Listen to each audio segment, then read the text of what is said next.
you are commanded to do two things. And if we go back into Matthew chapter 22, verses 37 through 38, we hear the first thing you're commanded. Love the Lord your God with all your heart, and with all your soul, and with all your mind. This is the first and greatest commandment. We are told to do everything through the lens of Christ, to focus everything we do through Christ.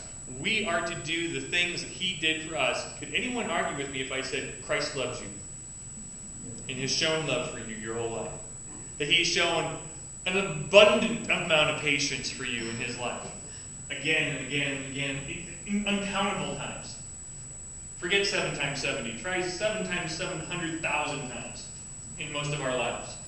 And has he shown your grace? If we are saying that we are Christians, you do know that word means like Christ. If we are like Christ, then we should be like Christ. We should show love to everybody. Show patience to everybody. Show grace to everybody. Just as was the example our teacher modeled for us. What our master told us to do. Entrusted us to take care of for him. But here's the second half. I apologize if I sound like I'm harping. The second half of the verse that people forget. Matthew 22, verse 39. Love your neighbor as yourself. Now, does he mean Christian neighbor? He means that. Who else does he mean? Everybody. Right? The Christian, the not Christian, the pleasant, the contentious, you name it, everybody. It is very easy to approach the unbeliever with antagonism. I've seen people do it all the time. I hear about people do it all the time. It's the biggest complaint I hear about Christians. We bug, we antagonize, we poke, we prod, we pry, and people get sick and tired of hearing this, right? It's like your mom downstairs, hearing the kids messing around upstairs, all 3 kids bouncing off the bed. She yells up the hallway, "Will you stop it? I'm sick and tired." That's how the unbeliever feels about us sometimes, because we provoke them to anger. We antagonize them. Right? We frustrate them. Another way that we approach is based on what you just heard me talking about. Don't get sucked down into the mud. So we approach with apprehension. We distance ourselves. We put a buffer in there. Right?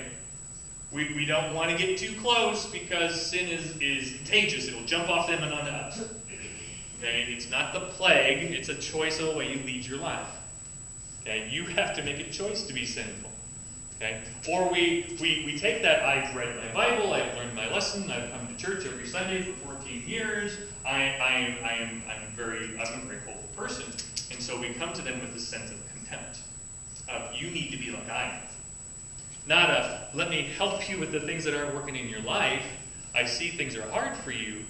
I'm right, you're wrong, I'm smart, you're stupid, you need to do it the way I'm doing it. We've all had people that did that in our lives, and we know how we felt about that. Or this sense of superiority. I am well studied, I am well knowledgeable. Let me speak to you in small words so you understand. Wow.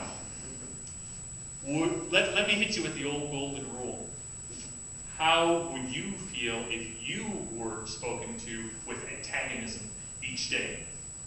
Or people always felt like they needed to keep a buffer between you and them, or people just were contemptuous of how you left your life, and I can't believe you, and you're ridiculous, or they had the superior attitude of, oh, you ill-informed poor person, if you only knew the things oh wait, you're Christians, you already know about that. The world does it to you every day, don't they? It's hard, isn't it? It's a painful thing. So we are told to be above that. We are told to be beyond that. And we are to approach these things with a right heart. Let me give you an example. Keep in mind, you're probably a rock-solid Christian. Right? You know the Lord, you accept Him in your life, you read the Bible, you pray every day. You're probably a rock-solid Christian. And yet, have you ever had someone come up from their church and accost you in the parking lot and won't even let you get in the word edgewise, and they're trying to shove this flyer into your hand, and you need to come to such and such a meeting, you need to know God, you need to accept. How do you feel? Even being a Christian. Or have you ever been parked at the stoplight with someone screaming terrible things into a megaphone? People waving signs around with horrific pictures at you, telling you about how you're going to go to hell. How does that, as a rock-solid Christian, how does that make you feel? Or have you ever been belittled for your beliefs in Christ and your way of living your life in public by another person telling you how you need lead your life?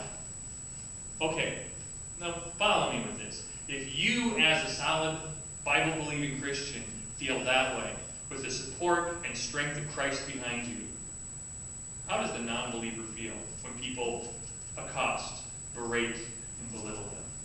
Someone who doesn't have Christ to turn to, doesn't have the strength of him behind them. It's real easy to go negative. We've all seen political campaigns, that mudslinging campaigns, where people go negative and they say all these things that are bad. We might even feel justified in the stance that we're taking. I'm trying to save their soul. I can feel a little testy sometimes. I can get a little huffy sometimes. I'm doing it for their own good. But when we do that, we don't have the right heart. We aren't approaching them in what? Thank you. So we see two different examples of this. I always hear people say, well, I want to see it in the Old and the New Testament. Well, here you see it in both. In Leviticus 19, chapter 19, verse 18. Do not seek revenge or bear a grudge against anyone among your people, but love your neighbor as yourself. Okay?